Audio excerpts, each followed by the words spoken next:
올해 설날 저는 혼자 밥을 먹었습니다. 차례상은 차렸습니다. 명절 음식도 준비했습니다. 하지만 아무도 오지 않았습니다. 전화기를 몇 번이나 들었다 놓았습니다. 통화 목록에는 동생들 이름이 그대로 있었습니다.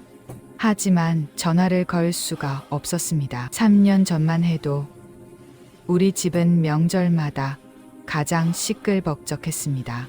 사남매가 모두 모였습니다. 조카들도 손주들도 함께였습니다. 제가 장남이었으니까요. 당연한 일이었습니다. 그런데 언제부터였을까요? 하나둘 연락이 뜸해지기 시작했습니다. 마지막 설날 막내 여동생이 조용히 말했습니다. 오빠는 자랑한 게 아니라 우리를 비교한 거야. 그 말이 무슨 뜻인지 저는 1년이 지나서야 알았습니다. 그리고 깨달았습니다. 제가 형제들을 모두 잃었다는 것을. 저는 박종수입니다. 올해 72입니다. 경기도 A시에서 태어나 자랐습니다. 사남매 중 장남으로 평생 큰오빠라는 이름으로 살았습니다. 아버지는 일찍 돌아가셨습니다. 제가 28살 때였습니다. 그때부터 저는 집안의 기둥이 되어야 했습니다. 동생들 결혼식 줄에도 제가 섰습니다. 장례도 제가 치렀습니다. 둘째 동생 박종민은 저보다 3살 아래입니다. 성격이 온화했습니다. 말수가 적었습니다. 공무원 생활을 30년 넘게 했습니다. 조용히 성실하게. 셋째 여동생 박경희는 5살 아래입니다. 어릴 적부터 똑 부러졌습니다. 공부도 잘했습니다. 간호사로 평생 일하다가 10년 전에 은퇴했습니다.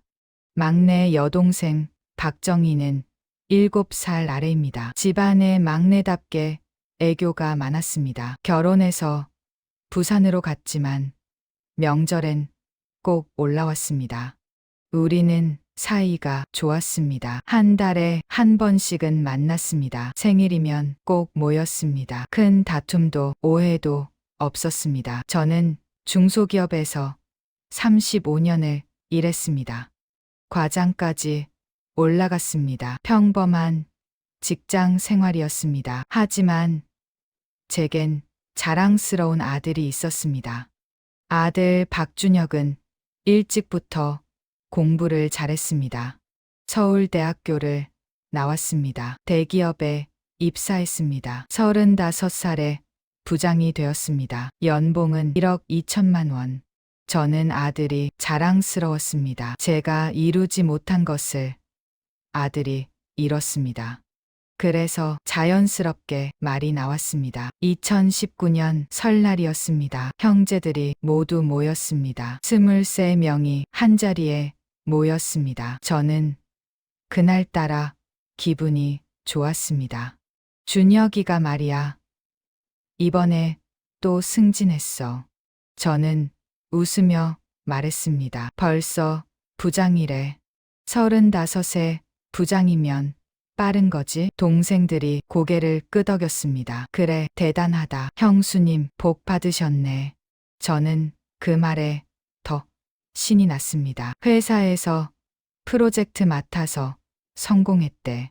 상도 받았어. 얼마 전엔 해외 출장도 다녀왔어. 싱가포르. 집도 강남 쪽으로 이사했어. 전세 3억 5천에서 5억짜리로. 그때 둘째 동생 종민이가 잠시 말이 없었습니다. 하지만 저는 눈치채지 못했습니다. 제 이야기를 계속했습니다. 요즘 애들은 취업도 안 된다는데 준혁이는 참 운이 좋았어. 형수님, 아드님은 요즘 어떻게 지내? 셋째 여동생이 물었습니다. 아, 우리 애? 그냥 뭐 집에서 공부 좀 하고 있어. 종민이는 짧게 답했습니다. 저는 그 말투에서 뭔가 불편함을 느꼈습니다. 하지만 대수롭지 않게 넘겼습니다. 준혁이 친구 중에 괜찮은 회사 있으면 소개해 줄까? 저는 선의로 물었습니다. 아니, 괜찮아. 애가 알아서 할 거야. 종민이의 목소리가 약간 굳어 있었습니다. 그 순간을 저는 기억합니다. 하지만 그때는 몰랐습니다. 그게 시작이었다는 것을. 그해 가을, 막내 여동생 정희가 말했습니다. 오빠, 우리 올해 추석은 각자 지내자. 왜? 무슨 일 있어? 손녀가 좀 아파서 병원에 있어야 할 것 같아. 많이 아파? 무슨 병인데?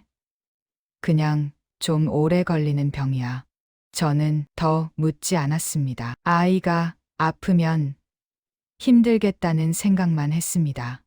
하지만 그게 얼마나 심각한 일인지는 몰랐습니다. 그렇게 2019년 추석, 형제가 모이지 않은 첫 명절이 되었습니다.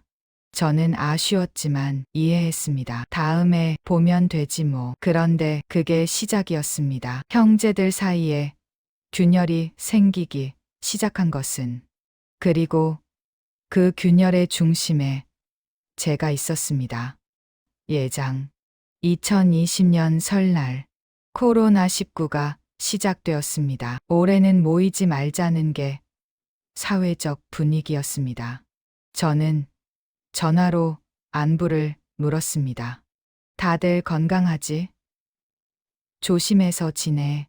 짧은 대화였습니다. 하지만 이상하진 않았습니다. 그해 5월 아들 준혁이가 또 소식을 전했습니다.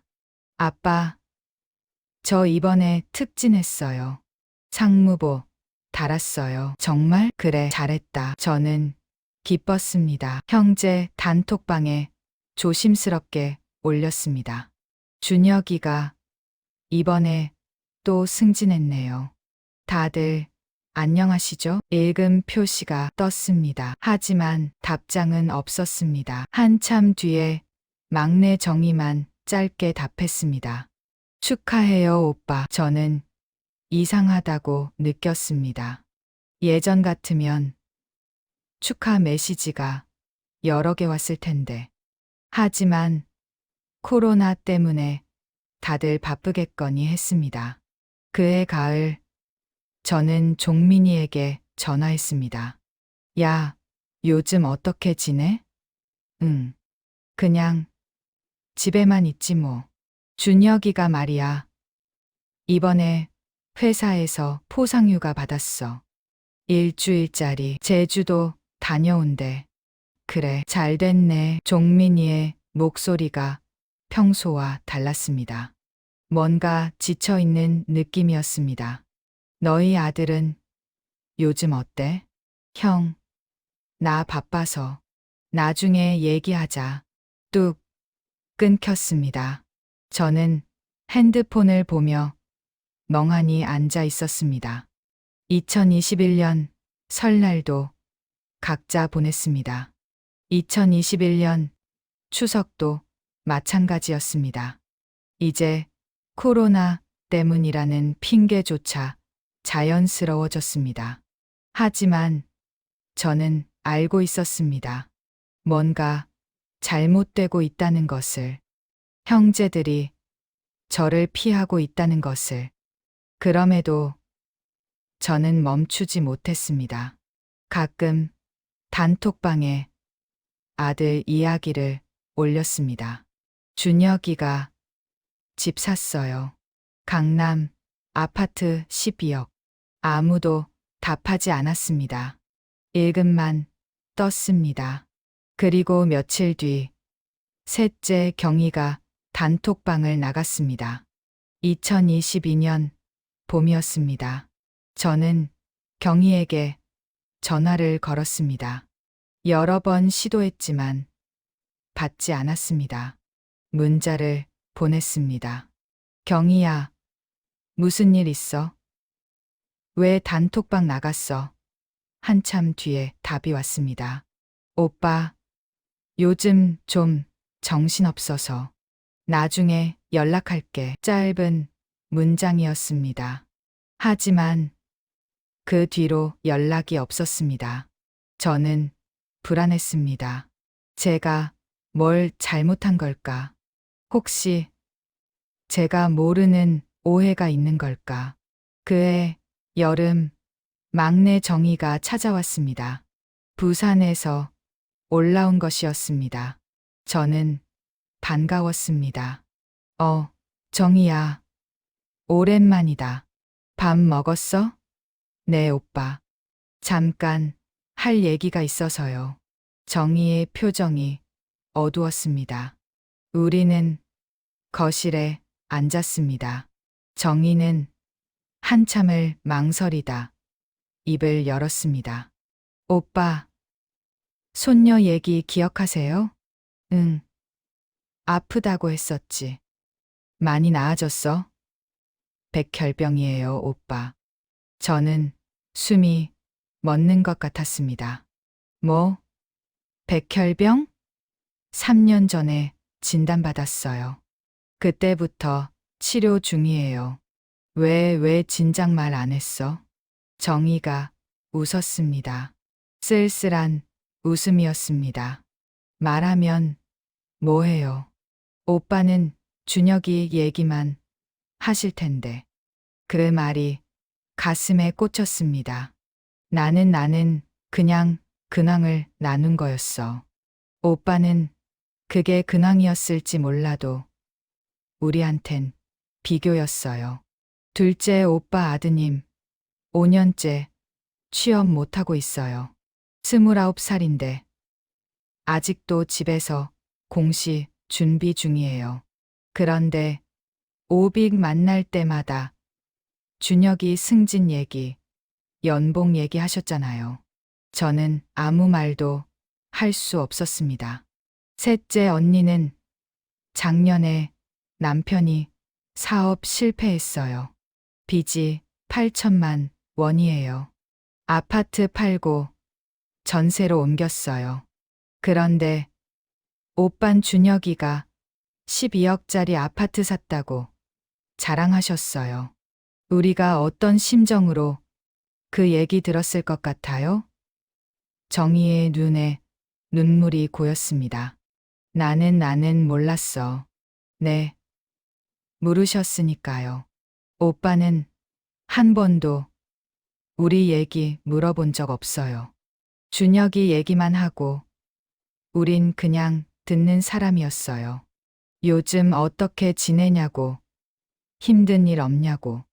그런 말 한 번만 해주셨어도 우리가 이렇게까지 멀어지진 않았을 거예요.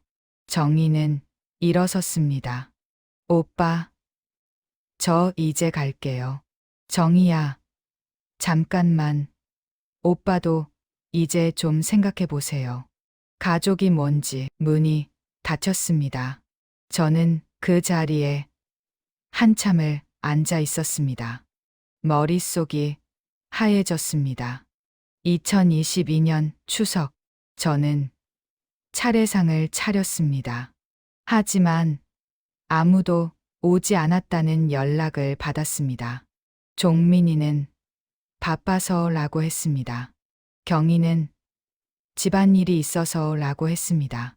정희는 아예 연락이 없었습니다. 저는 그날 혼자 차례를 지냈습니다.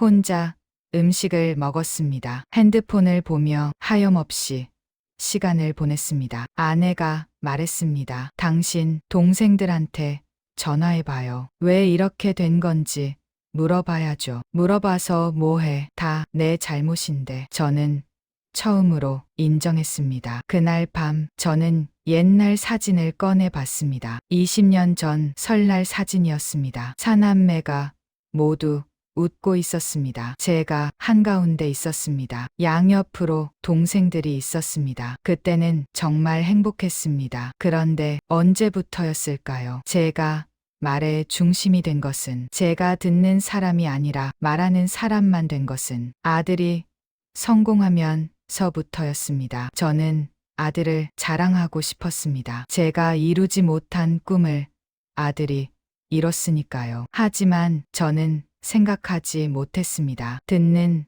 사람의 마음을, 그들도 자식이 있고 그들도 힘든 일이 있다는 것을. 2023년 설날, 저는 형제들에게 문자를 보냈습니다. 올해는 우리 집에서 명절 보내자. 다들 꼭 와라. 답장이 왔습니다. 종민이, 미안.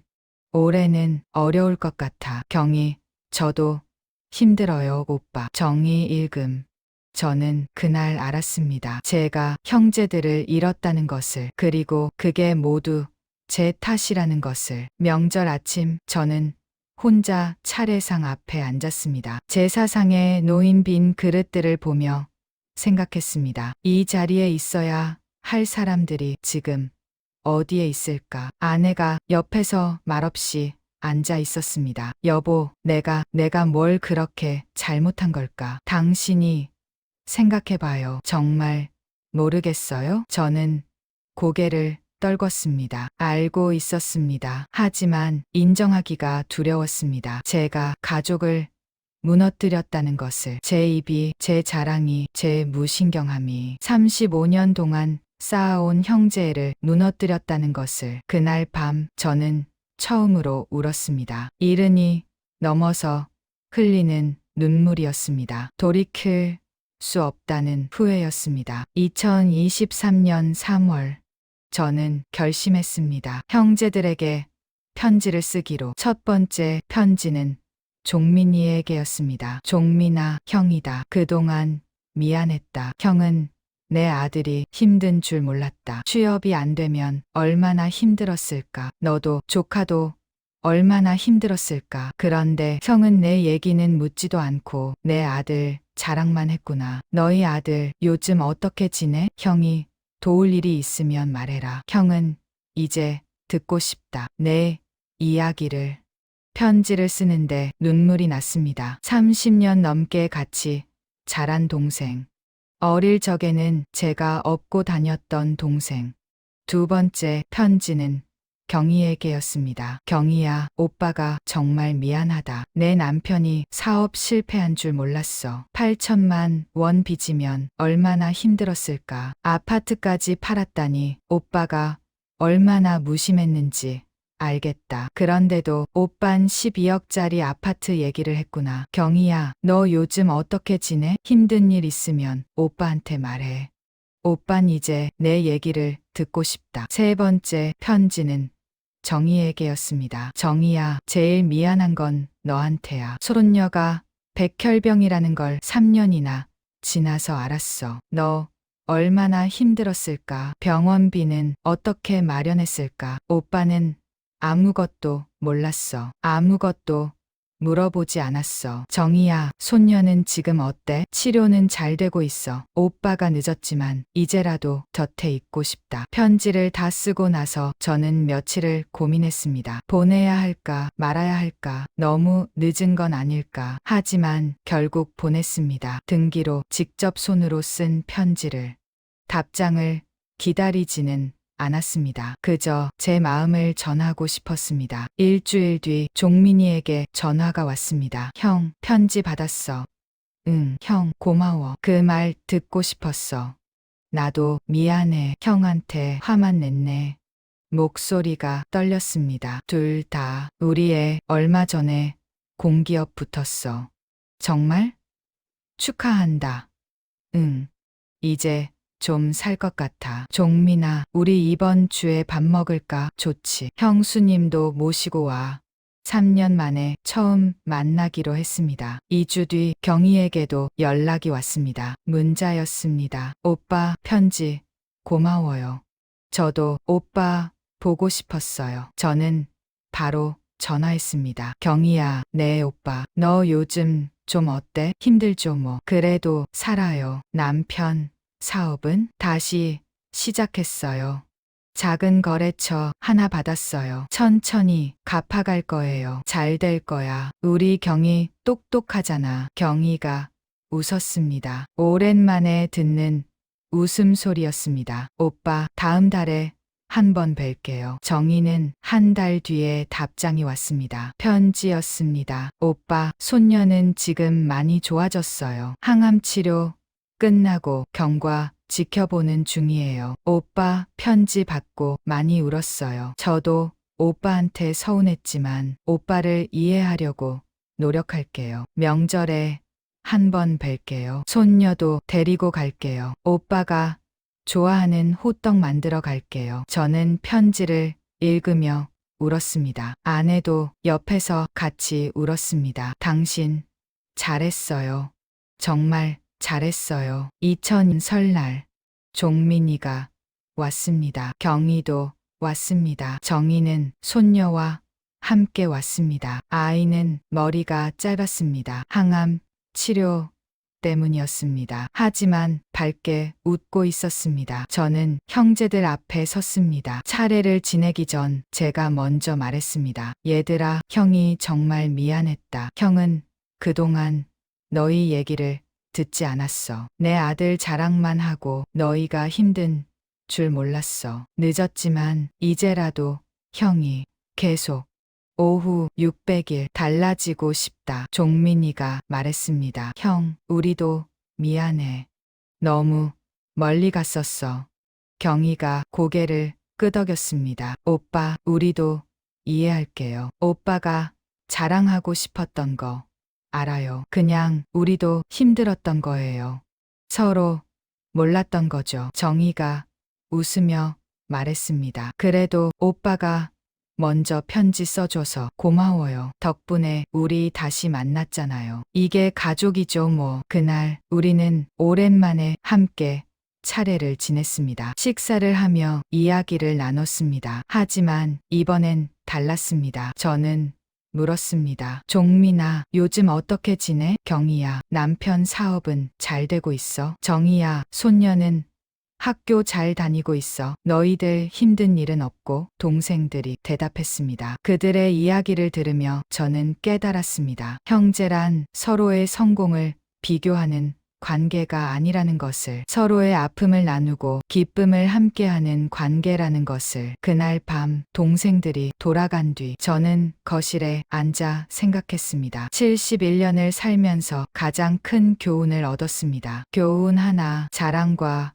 관심은 한 끗 차이입니다. 내 이야기만 하면 자랑이 되고 상대 이야기를 물으면 관심이 됩니다. 가족 앞에서는 듣는 것이 먼저입니다. 교훈 둘, 성공은 혼자만의 것이 아닙니다. 누군가는 힘들고 누군가는 실패의 시간을 보냅니다. 그들 앞에서 승승장구만 말하면 그건 칼이 됩니다. 교훈 셋, 가족은 비교의 대상이 아닙니다. 누가 더 잘났고 누가 못났는지가 중요한 게 아닙니다. 그저 함께 있어 주는 것, 그게 가족입니다. 저는 이제 압니다. 말 한마디가 관계를 살릴 수도 죽일 수도 있다는 것을. 특히 가족에게 하는 말은 더욱 조심해야 한다는 것을. 2025년 저는 다시 형제들과 자주 만나고 있습니다. 한 달에 한 번씩 밥을 먹습니다. 이제는 제가 묻습니다. 요즘